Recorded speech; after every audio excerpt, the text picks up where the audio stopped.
একটা খুব মজার গল্প প্রচলিত আছে। এক রাজার খুব ঘন ঘন মুড সুইং হয়। মানে এই ভালো তো এই খারাপ, এই খারাপ তো এই ভালো। এই সমস্যার প্রতিকার কল্পে তিনি নানান সমাধান খুঁজে বেড়াচ্ছেন, কিভাবে তার এই অবস্থার পরিবর্তন করা যায়। রাজ্যের একজন জ্ঞানী লোক রাজার জন্য সমাধান তৈরি করে আনলেন। একটা পাথরে তিনি এমন এক মূল্যবান বাণী খোদাই করে নিয়ে আসলেন, যা রাজার এই সমস্যাকে সমূলে দূরীভূত করতে সক্ষম। তিনি রাজাকে বললেন, মহারাজ, আশা করছি এতেই আপনি আশানুরূপ প্রতিকার পাবেন। এতে এমন এক বাণী খোদাই করা আছে যা আপনার সমস্ত মন খারাপের দিনে আপনাকে আনন্দের সংবাদ এনে দেবে, এবং যখন আপনি আনন্দের অতিশয্যে বাস্তবতাকে বেমালুম ভুলে যেতে বসবেন, এই বাণী আপনাকে তখন টেনে বাস্তবতায় নিয়ে আসবে। রাজা তো বটেই, রাজসভার উজির নাজির সকলেই বিস্ময়ে হতবাক। কি এমন লেখা আছে ওই পাথরে যা রাজার সকল সমস্যাকে এত সহজে দূরীভূত করে দিতে পারে? যে সমস্যার সমাধান খুঁজতে খুঁজতে রাজ্যের পাইক পেয়াদা থেকে শুরু করে উজির নাজির সকলেই ক্লান্ত ঘর্মাক্ত, এই লোক সেই সমস্যার সমাধান হিসেবে কি এমন পরশ পাথর নিয়ে আসলো? সেটা এক পরশ পাথরই বটে। তাতে যে কথাটি খোদাই করা ছিল তা হলো, এই সময় শীঘ্রই ফুরিয়ে যাবে।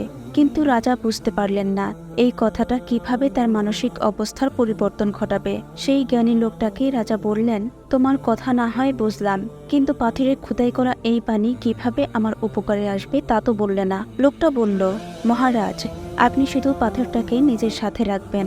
যখন আপনার মানসিক বৈকল্য কিংবা আনন্দের অতিশয্যের পালা আরম্ভ হবে, তখন পাথরটায় একটু চোখ বুলিয়ে নিলেই হবে। বাকিটা আপনি তখনই বুঝতে পারবেন।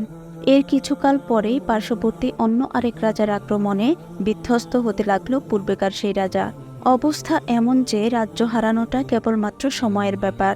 যুদ্ধে রাজাও ভীষণভাবে আহত, উঠে দাঁড়ানোর শক্তিটুকু শরীরে মজুদ নেই। এমন সময় রাজার মনে পড়ল সেই পাথরটার কথা। ওই লোকের কথা মতো রাজা সেটা সারাক্ষণ নিজের সাথে রাখছিলেন। পাথরটাকে চোখের সামনে ধরে ভালোভাবে তাতে দৃষ্টি দিলেন তিনি। চোখের সামনে চলচল করে ভেসে উঠল কথাটা, এই সময় শীঘ্রই ফুরিয়ে আসবে। কথাটা যেন ভেতর থেকে টেনে তুলল রাজাকে। নিজের মনকে রাজা বুঝালেন, তাই তো এই পরাজয় তো সাময়িক, এই পরাজয়ের শেষ আছে, এবং শেষ প্রান্তে আছে আমার বিজয়ের সম্ভাবনা। এই সময়, হ্যাঁ, এই সময় শীঘ্রই ফুরিয়ে যাবে। ভেঙে পড়া রাজার মনোবলকে এই কথাটা দারুণভাবে উৎফুল্ল করে তুলল। তিনি আহত সৈনিকদের সেবা যত্ন করে নতুনভাবে সৈন্য সামন্ত জোগাড় করে পুনর্দমে যুদ্ধে জড়ালেন এবং বিজয়ী হলেন। পাথরে খোদাই করা সেই কথাটা তার জীবনে দারুণভাবে সত্য হলো। পরাজয়ের সেই সময়টা শীঘ্রই ফুরিয়ে গেল। এরপর বিজয়ের আনন্দে আত্মহারা হয়ে পড়লেন রাজা।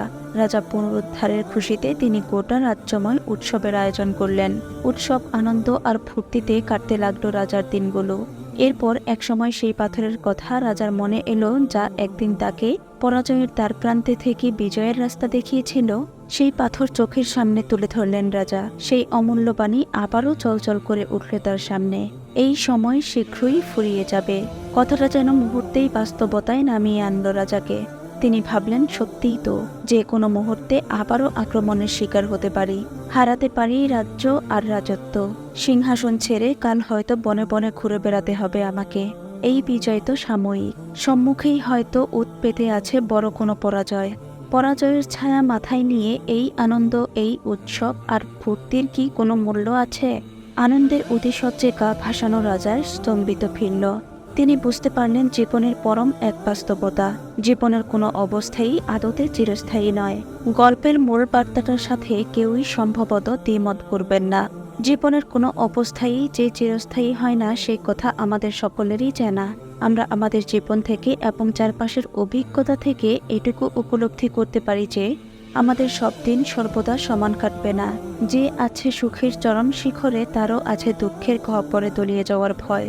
আবার দুঃখের গহ্বরে যার নিত্য উঠা বসা, হৃদয়ের কোথাও তারও আছে সুখী হওয়ার দারুণ স্বপ্ন। রাজারও থাকে রাজ্য হারানোর চিন্তা, আর প্রজারও থাকে সম্রাট হয়ে ওঠার শখ। দিন আর রাতের মতো জীবনেরও উত্থান পতন হয়, কেউ ভাঙে, কেউ বা ফিরে পায় জীবনের কোর। তবুও জীবনের এই পরম বাস্তবতা উপলব্ধি করেও আমাদের আয়োজনের কোথাও কোনো ব্যত্যয় ঘটে না। আমরা জীবন সাজাই, আবার সাজানো জীবন তছনছ হলে দুঃখে কাতর হয়ে পড়ি। জীবনের ভাঙা টুকরোগুলোকে জোড়া লাগাই, সেগুলো আবার ভাঙে, আবার আমরা পসরা সাজাই। এমন এক অনিবার্য জীবনের চক্রে আমরা জড়িয়ে থাকি, যার যবনিকা পতন ঘটে আমাদের মৃত্যুর দিন। যেদিন আমরা জীবনের পাঠ চুকিয়ে পাড়ি জমাই অনন্ত জগতে, সেদিন আমাদের সাজানো সংসার, সাজানো আয়োজন থেমে যায়, অথবা সেই সংসার, সেই আয়োজন থেকে আমি বরং বাদ পড়ে যাই। আমার শূন্যস্থান দখল করে অন্য কেউ। আমার জীবনচক্রে তখন জড়িয়ে পড়ে অন্য কারো জীবন। এই সুখ কিংবা এই দুঃখ দুটোর কোনোটাই আমাদের জীবনে চিরস্থায়ী নয় জেনেও আমাদের সমস্ত মনোযোগ যেন এই জীবনকে ঘিরেই আবর্তিত। কিন্তু যদি এমন হতো, আমরা যদি এমন এক জীবনের সন্ধান পাই যেখানে কোনো দুঃখ নেই, কোনো মন খারাপ নেই, নেই কোনো হৃদয় ভাঙার গোঙা নেই, তাহলে কেমন হতো? কেমন হতো যদি সেখানে পাওয়া যেত কেবল অনাবিল আনন্দ, অবিরাম অবিরত সুখ আর সুখ, নিরবিচ্ছিন্ন প্রশান্তির হাতছানি। যদি সেখানে কোনো দুঃখের ছোঁয়া না থাকে, যদি সেখানে না থাকে কোনো অশান্তি, অনিয়মের রেশ, কেমন হবে সেই স্বপ্নরাজ্য? সেই রাজ্যের দেখা পেতে মানুষ কি মরিয়া হয়ে যাবে না?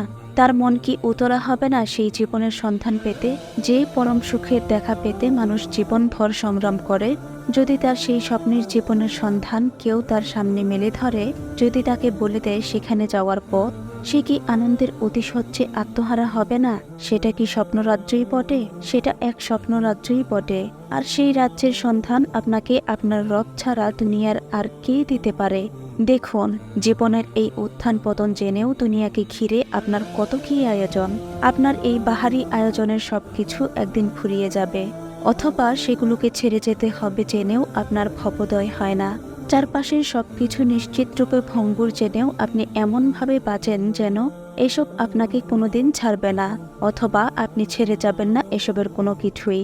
যে সাময়িক জীবনের সুখ দুঃখ নিয়ে আপনার এতখানি আয়োজন, অন্তত সেই সুখ রাজ্যের ব্যাপারে তাহলে আপনার কতখানি আয়োজন থাকা দরকার। এই জীবনে যিনি সুখ খুঁজে বেড়াচ্ছেন, তার জন্য আছে এক মহা সুসংবাদ। সুসংবাদ তার জন্যেও যিনি ছাড়তে চান না আয়েসি জীবন। দুঃখের ভারে নুয়ে পড়েছে যার জীবন, জীবনের ক্লান্তি আর অবসাদে যে বিপন্ন প্রায়, তাকেও জানাতে চাই এক মহা সংবাদ। আপনার রব জানাচ্ছেন, তোমার জন্য অবশ্যই আছে অফুরন্ত পুরস্কার। সূরা আল কালাম আয়াত নাম্বার 3। আপনার রব আপনাকে সেই জীবনের দিকে ডাকছেন যেখানে আপনার জন্য রাখা আছে অফুরন্ত নিয়ামত, অফুরন্ত সুখ, অফুরন্ত প্রশান্তি।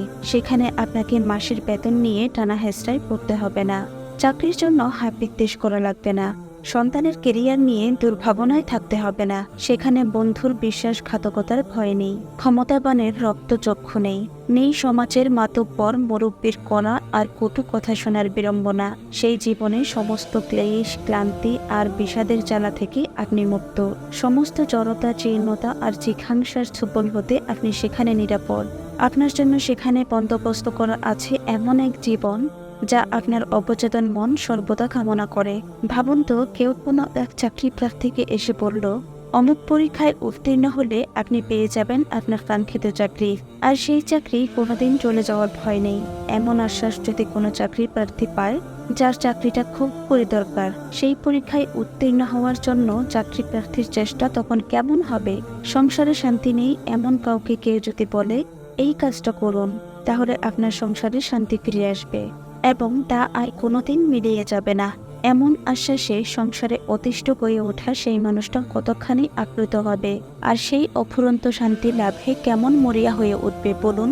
যার শরীরে মরণ রোগের বাসা, তাকে যদি কেউ বলে প্রতিদিন 3 মাইল হাঁটতে পারেন, আপনার শরীর থেকে সমূলে দূর হয়ে যাবে রোগ, আর কোনোদিন আপনি ওই রোগে আক্রান্ত হবেন না। এমন ভরসা পেলে ভগ্ন শরীর নিয়েও ওই ব্যক্তি কি 3 মাইল হাঁটবে না?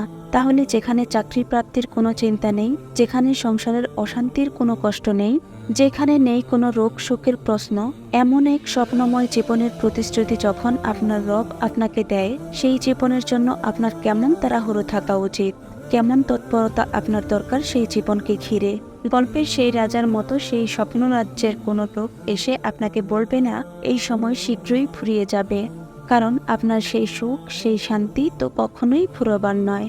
এই যে আপনার রবের ওয়াদা, পবিত্র কুরআনে আল্লাহ তাআলা রাব্বুল আলামিন বলেছেন, তাদের জন্য আছে অফুরন্ত প্রতিদান। সূরা 3 আয়াত নাম্বার 6। সেই অফুরন্ত নিয়ামত পাওয়ার জন্য, সেই অনন্ত অনাবিল সুখের সাগরে অববাহনের জন্য হবে কি আপনার একটু সময় আপনার রবের জন্য? প্রিয় দর্শক, আপনি যদি আমাদের চ্যানেলের নতুন দর্শক হয়ে থাকেন তাহলে অবশ্যই এখনই আমাদের চ্যানেলটি সাবস্ক্রাইব করে আমাদের সাথেই থাকবেন। দাওয়াতি কাজে অংশ নিতে চাইলে ভিডিওটি আপনার পরিবার, আত্মীয় স্বজন, বন্ধু বান্ধবের সাথে শেয়ার করে দিতে পারেন। আপনার সুস্থতা কামনা করে আজকের ভিডিওটি এখানেই শেষ করছি। ভালো থাকবেন সবাই। আসসালামু আলাইকুম ওয়া রাহমাতুল্লাহ।